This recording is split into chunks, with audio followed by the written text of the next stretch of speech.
দাদা, এবার এখানে কত বছরের দুর্গোৎসব? মৌরিপাড়া দুর্গা পূজা সমিতির ৭৬তম বর্ষ। ৭৬তম বর্ষ। হ্যাঁ। এবারের পুজোর ভাবনাটা কি বলো একটু, মানে প্যান্ডেলের ভাবনা? মূল বিষয়টা রয়েছে আমাদের বাংলার ঐতিহ্য। আচ্ছা। এটাই আমাদের থিম, যেহেতু বাংলার যে গ্রামীণ যে শিল্প, মানে কি শিল্পীরা যে হস্তশিল্পর মাধ্যমে জীবিকা নির্বাহ করে, তার মধ্যে আপনার শোলার একটা ব্যবহার রয়েছে পশ্চিমবঙ্গে। সেই শোলাটা একটা গাছ। এই গাছ বিভিন্ন জলাশয়ে পশ্চিমবঙ্গে, উত্তরবঙ্গে বিভিন্ন জায়গায় এটা হয়ে থাকে। বর্তমান যে জলাভূমি সংরক্ষণ সরকার চেষ্টা করলেও যেভাবে জলাভূমিগুলি আপনার দখল হচ্ছে, এবং তার জন্য যে প্রকৃতির যে ব্যালেন্স একদিকে যেমন নষ্ট হচ্ছে, গাছগুলি যেখানে হতো সেখানে আর গাছ হতে পারছে না। সেই গাছ দিয়ে যে বাংলার যে শিল্প, হস্তশিল্প তৈরি হয়, সেটার গুরুত্বটা আমরা দিতে পারছি না। আচ্ছা। সেই ভাবনাতে নিয়ে বাংলার ঐতিহ্য, যে আমরা স্বাধীনতা লাভের আগে এই শোলাটা আমাদের দেশে আসতো ফ্রান্স থেকে। আচ্ছা। তখন যে পূজার সামগ্রী হিসাবে যে ব্যবহার হতো, সেটা বিদেশ থেকে এখানে আসতো। পরবর্তীকালে আমাদের যখন দুর্গাপুজো, যখন বারোয়ারি পুজো বা বনেদি বাড়ির পুজোগুলো শুরু হলো, সেই সময়কাল থেকে এই শোলার ব্যবহার একটা প্রচলন এবং বাধ্যতামূলক বলতেও পারেন, এবং একটা ঐতিহ্যও বলতে পারেন। এটা শোলার যে ঢাকের সাজ, সেটা ব্যবহার হওয়া আরম্ভ করলো। সেই সাথে সাথে সেটা কি বাংলারই শোলা, মানে বাংলার শোলা দিয়েই আরম্ভ হলো। আচ্ছা। সেই শোলাটা তৈরি হতো তখন, যে যারা তৈরি করা শুরু করলো, আচ্ছা, তারা আজকে যে মৌরিপাড়া যে দুর্গ প্রতিমাটা দেখছেন এবং যে কারুকার্যগুলি করছে, এই গ্রামটা এটা বনকাপাসি বলে একটা গ্রাম। সেই গ্রামের বর্ধমান জেলায় কাটোয়াতে, সেই এটা মানে শোলার গ্রাম বলেই খ্যাত। বর্ধমানে এখানে সমস্ত পরিবাররা যতই যায়, কর্মযোগ্যতা থাকুক, চাকরিজীবী হোক, তথাপিও ওদের এই কাজটা বাধ্যতামূলক। এখনও সেটা আছে।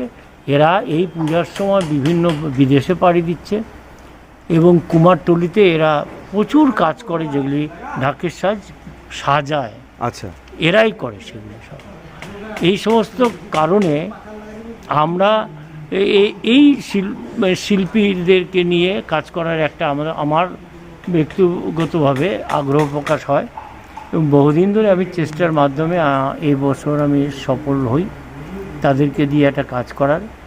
মানে উদ্দেশ্যটা একটাই আমাদের, যে বাংলার যে গ্রামীণ যে শিল্পীরা, তাদের যে হস্তশিল্পের মাধ্যমে যে অর্থনৈতিক প্রসার বৃদ্ধি হওয়াটাই আমাদের লক্ষ্য। আমরা যে মানুষের কাছ থেকে যে অর্থ সংগ্রহ করি, এবং অর্থ সংগ্রহ করে তাদের অর্থনৈতিক বিকাশ আমাদের বাড়িয়ে দেওয়াটাই আমাদের লক্ষ্য। এটা যদি আমরা বাড়াতে পারি, তাহলে এই শিল্পকলাগুলি ভারতবর্ষ তথা পশ্চিমবঙ্গের একটা উল্লেখযোগ্য ভূমিকা নেবে। আজও নিচ্ছে। আচ্ছা। সেটা যেভাবে নিচ্ছে তার থেকেও বেশি ভালোভাবে নিচ্ছে, এবং আমি চাই এই শিল্পের একটা বিকাশ ঘটুক। কারণ বর্তমান যে প্লাস্টিকের যুগ, থার্মোকলের যুগ, এবং অন্যান্য মেটেরিয়ালসের যুগ, চাকচিক্যর যে যুগটা চলে আসছে, এই যুগের থেকে মুক্তি লাভ করে একটা পুরনো যে যে ঐতিহ্য, সেই ঐতিহ্যটাকে এই সমস্ত আধুনিকরণকে পিছিয়ে ফেলে সামনে এগিয়ে আসুক, এটাই আমাদের লক্ষ্য। প্রতি বছর এখানকার পুজোর থিম বা ভাবনা চিন্তা তুমি করো, সঙ্গে আরও সকলে সাহায্য করে, এবারও কি তাই? হ্যাঁ, আচ্ছা। মৌরিপাড়া দুর্গাপূজা সমিতি আমাকেই সবসময় দায়িত্ব দিয়ে থাকে এবং আমার মাধ্যমে কাজ হয়ে থাকে। যেই সমস্ত চিন্তা ভাবনাগুলি করি সব আমি করি, সবার সহযোগিতা। প্রত্যেকটা পাড়ার লোক এত বেশি ভালোভাবে এর পাশে থাকে, যার জন্য এই পূজাটা সাফল্যমণ্ডিত হয়। আচ্ছা, প্যান্ডেল কাদের কি দিয়ে করাচ্ছ? দেখো, প্যান্ডেলের সমস্ত মেটেরিয়ালস আমাদের ক্লাবে। আচ্ছা। লেবারগুলি যারা কাজ করে তারা সারা বছরই আমাদের যে পুজো দুর্গাপূজা কাজের জন্য এরা উৎসাহিত থাকে, কারণ তাদেরও তো একটা অভিজ্ঞতার সঞ্চয় হয় এবং তারাও একটা স্কিল লেবারে পরিণত হয়ে গেছে অলরেডি, এবং তারা উৎসাহভাবে আমার কাজটা করে থাকে। তোমাকে জানিয়ে রাখি দাদা যে মহুরিপাড়ার এই পুজো আমরা একই কারণে দেখতে আসি যে এখানকার স্থানীয় শিল্পীদের দিয়ে তুমি কাজটা করাও। ভাবনা চিন্তার মধ্যে একেবারে নতুনত্ব আমি বলবো না, আমি বলবো প্রথম। আরেকটা বিষয় আমি দেখেছিলাম এখানে যে তুমি বিভিন্ন পুরনো পুজো বনে দিয়ে পুজোগুলোর একটা ইতিহাস তৈরি করেছিলাম। সেটা অভাবনীয়। না, এরপরেও ছিল আমাদের বনেদিয়ানা। হ্যাঁ, তারপরে আমার ওটা ছিল। হ্যাঁ, বনেদিয়ানার যে ইতিহাসটা লিখেছিল এখানে বা যে এখানে টাঙানো ছিল, আমি পড়ে আমি বিন্দু বিসর্গও জানতাম না, তোমাকে সত্যি কথা বলছি, এবং এখানে এসে আমি জানলাম। আমি সেগুলো এখনো আমার মেশিনে সেভ করে রেখেছি ছবিগুলো, যে এত সুন্দরভাবে হয়েছে। আচ্ছা, প্রতিমাটা, এই প্রতিমা তো অভাবনীয়, অনবদ্য হয়েছে। প্রতিমার কে বানিয়েছেন? ওই গ্রামেরই শিল্পী এসেছিল, তারাই বানিয়েছেন? হ্যাঁ, তারাই বানিয়েছে। আচ্ছা, আর এই যে ডেকোরেশনের আইডিয়াটা তোমার, আর ডিরেকশন তুমি দিচ্ছ মোটামুটি? হ্যাঁ, যে এখানে প্রধান যে কারিগর, মানে এই ইনফ্রাস্ট্রাকচারটা, যে এই যে মানে ইঞ্জিনিয়ারিং, মানে বিষয়টা যে একটা সিভিল ইঞ্জিনিয়ারিং একটা ভাব আছে, এটা আমি বলে দিই।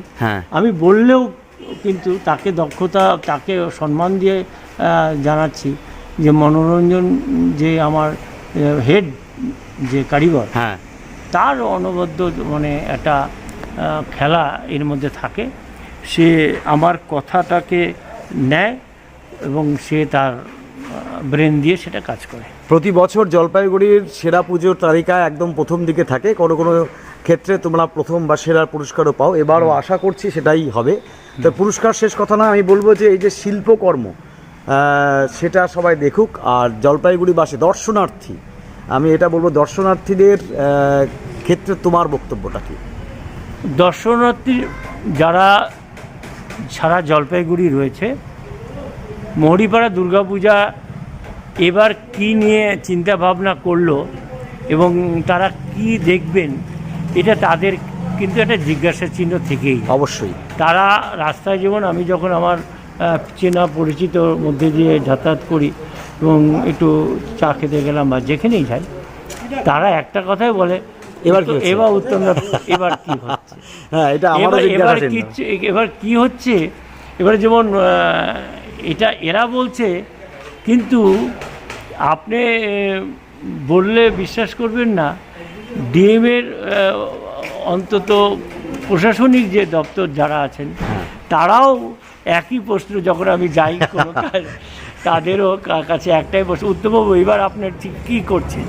আচ্ছা, এবার তাদেরও মধ্যে আছে যে উত্তমবাবু একটা কিছু করবে। আচ্ছা, এবার তোমাকে একটা জিজ্ঞাসা বহুবার কাছে পাই কিন্তু জিজ্ঞাসা করতে ভুলে যায়, সেটা হচ্ছে এবার দুর্গোৎসবে তোমার ভাবনা এটা, আগামী বছর 2026-এ কী করবে, সেই ভাবনা চিন্তাটা উত্তম বোসের মাথা কবে থেকে ঢোকে? দেখো, যে কোনো প্রচেষ্টা, যে কোনো বা মানে ভাবনা, তুমি এটা তো তৎকাল হয় না। অবশ্যই না, এটা তৎকাল হয় না। এই ভাবনা বা যে কোনো চিন্তা, সেটাকে বাস্তব রূপ দিতে গেলে, যে আমি যেদিন পূজা শেষ করি সেদিন থেকে কিন্তু আরেকটা পূজার গল্প আমার মনের মধ্যে থেকে একটা রচনা হয়। আচ্ছা, আমি কোনো জিনিস, কোনো ছবি আঁকা বা কোনো ছবিকে অনুকরণ বা কোনো ফটো নিয়ে দাঁড়িয়ে সেটা দিয়ে করানো, এতে আমি বিশ্বাস করি না। এবং আমি যা দেখি, আমি যা ভাবি, মানে সেটাকে আমার চোখ দিয়েই আমি তার শিল্প ভাবনাটাকে প্রকাশ করার চেষ্টা করি। আচ্ছা, তো এবারও দারুণ দারুণ লাগলো আর কি এসে। বাদ বাকিরা দর্শনার্থীরা বলে, বাকিটুকু আর বলবো না, দর্শনার্থীরা আসুক আর তোমাকে কুর্নিশ, সকলকে কুর্নিশ। কারণ এরকম একটা মণ্ডপ, এরকম একটা ভাবনা, আমি দর্শনার্থীদের তোমার মারফত এটাও বলবো যে আপনারা আসুন এবং কারুকার্যগুলো দেখুন, এটা দেখা উচিত আমি বলবো সবার ক্ষেত্রে। আর যেই উদ্দেশ্য নিয়ে তুমি কাজটা করছো, বাংলার কুটির শিল্প, সেটা আরও জমজমাট হয়ে উঠুক। Thank you. থ্যাংক ইউ দাদা।